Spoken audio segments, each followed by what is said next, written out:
Everyone is talking about this, so we're going to be breaking it down. As we all know, Lonnie Walker has been waived by the Boston Celtics, but he still could be claimed by other teams. And with other squads having open roster spots, could he be poached by some of those squads? We'll be diving into that. Plus, Derrick White had some comments on his former teammate and Lonnie Walker that we're going to be diving into. And how likely is it that Lonnie Walker lands with one of these rival teams? We'll be breaking down all of that and more on this episode of Celtics Digest. I'm Bruce Velez. Just want to let you all know that tomorrow we're going to be live during the Celtics Knicks home opener where they'll be doing the ring ceremony. We're going to be live for all of that, so make sure to stay tuned to that. And before we dive in on the Celtics news, if you're a Boston sports fan, you want to stay up to date on everything Boston sports related, well, Digest Media has got it covered for you. We just launched all 4 of our New England channels, and I wanted to shout them out for you guys. First, shout out to Kirk on Bruins Digest. Go check them out if you're a Bruins fan. Shout out to our boy Evan and Houston on Red Sox Digest. And shout out to our boy Keenan on Patriots Digest, which just launched just last week. If you guys are fans of New England sports, you want to stay up to date on stuff, not just Boston Celtics, go check them out as well. Sorry for the longer introduction, but it was definitely needed. Without further ado, let's dive into the video at hand. Make sure to grab a snack. And the first thing we're going to be discussing and diving in is Derrick White's comments on Lonnie Walker. As we all know,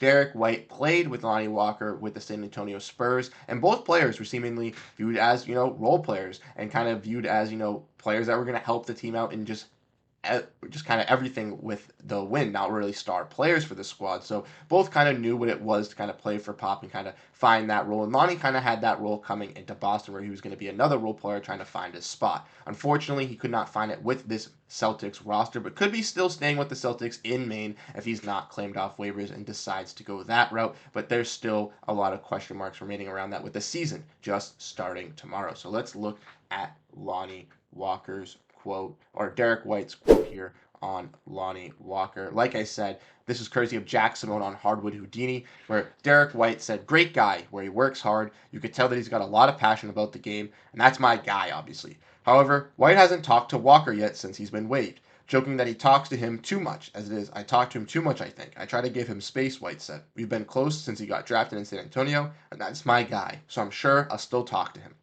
Which is still great to hear, obviously, about Derrick White. Even though him and your boy Lonnie Walker are not going to be on the same team, they're still going to be able to talk in. It's nice that Derrick White is giving him that space that is needed, obviously, for Lonnie Walker, as he's obviously, healing and kind of going through this. He already posted on his story that he's going to continue working, keep grinding, and he was in the Outback Center until midnight the night he got waived. So Lonnie Walker has been putting in that work, and is, like we said on this channel, is definitely deserving on being an NBA roster. So if he does get picked up by one of these teams throughout the NBA, I would not be shocked, but if he does end up with the Maine Celtics, I think that it is a best case scenario for Lonnie and for the Celtics because he could get moved up to that Celtics team throughout the season if some moves were made around the deadline, and he could still compete and find a role with this team as well. Let me know what you guys think down below in the comment section on Derrick White's comments. But let's get into Lonnie Walker and kind of looking at where he could go next. Is we're going to look at an article courtesy of Matt John, where we're going to be diving in and looking at some 3 possibilities for Lonnie Walker here as we get into the season. So like I said, another article on Hardwood Houdini here. 3 teams that could, or Sports Illustrated 3 teams the Celtics don't want to see Lonnie Walker join. And the Celtics were within the rights to waive Lonnie Walker, but this could be a problem if he joins one of these rivals. So let's dive in and let's look at the 3 teams that he names. First, he talks about the Knicks, a team that we kind of mentioned earlier, and a team that has made numerous cuts through the last couple days, waiving some Exhibit 10, still has some open roster spots, and with waiving Landry Shamet after him suffering his shoulder injury, they have, I believe, 2 spots open. Lonnie Walker could present himself to fill in that role that Shamet was going to present as a guard off the bench and just being a secondary rotational player for that team, kind of playing alongside Tyler Kolek and Miles or Deuce McBride. Now, I think that Lonnie Walker could fit in with the Knicks, but it would be obviously not great for the Celtics, as they obviously played with Lonnie Walker, and now Lonnie Walker would be going to the best team that has the chances, as of now, in my opinion, to dethrone the Boston Celtics. I don't think that would be good for the Boston Celtics, and it would be obviously very good for the New York Knicks. Another team that we can look in and we can discuss when talking about this is another rival of the Celtics, and that is the Miami Heat. Now, the Miami Heat also have had some players from the Celtics that have been on their team from training camp, formerly Max Strus, who was a training camp invitee, who isn't really known as a Celtics killer, but obviously went off versus the Celtics in that playoff series just a couple seasons ago. But with them waiving forward Nazir Little, they now have a free roster spot open and could also pursue a guy in Lonnie Walker. The Heat are also, notoriously known for finding guys with untapped potential or players that, maybe are willing or deserving to make the NBA, but just haven't gotten that opportunity. So I could see this being a perfect fit for Lonnie Walker to kind of find himself a role and kind of explore and kind of excel in this Heat lineup with Josh Richardson being out into the season. Now, obviously, this would not be good for the Celtics either, as we all know that the Heat are a little bit of a rival, and they are, if stay healthy, could be a contender in the Eastern Conference. So seeing them adding a piece in Lonnie Walker that was on our squad would definitely be devastating for Celtics fans around the league. And lastly, the last team that he mentions is the Denver Nuggets, a team that the Celtics were set to match up in the finals that I thought, but unfortunately fell apart to the Minnesota Timberwolves. They have obviously had some roster cuts and some roster movement, but they could also pursue a player and Lonnie Walker as well to add for some needed scoring on their bench. Now, they obviously have a bunch of young guys that they've been trusting in that we've seen throughout their preseason, specifically when the Celtics took them on in Abu Dhabi, where we saw the likes of Christian Braun and Julian Strawther get some minutes with Hunter Tyson. But ultimately, the Nuggets could look to add another younger, maybe NBA veteran, more ready piece, and Lonnie Walker, who could be some ample run off the bench. Now, when discussing these three teams and kind of looking at them, the Knicks and the Heat do make more sense as they do have open roster spots. The one problem with the Denver Nuggets is at this very moment, they already have 15 guys under roster. So if the Nuggets were to make a move, if they were to even go out and acquire a player in Lonnie Walker, they would have to make a roster move, either trading a player or waiving a player. And that would be a little bit of a difficult decision, especially coming into the season starting tomorrow. So if Lonnie Walker were to be added to a team like this, it might not be necessarily right away. It could take a couple of days or maybe even a week or two for him to land in that roster spot. But let me know what you guys think down below. Out of those three teams, which do you think is the most likely landing spot? Because we already got some rumors of a team ready to pounce, and it was one of those teams that we just mentioned. So we're going to dive in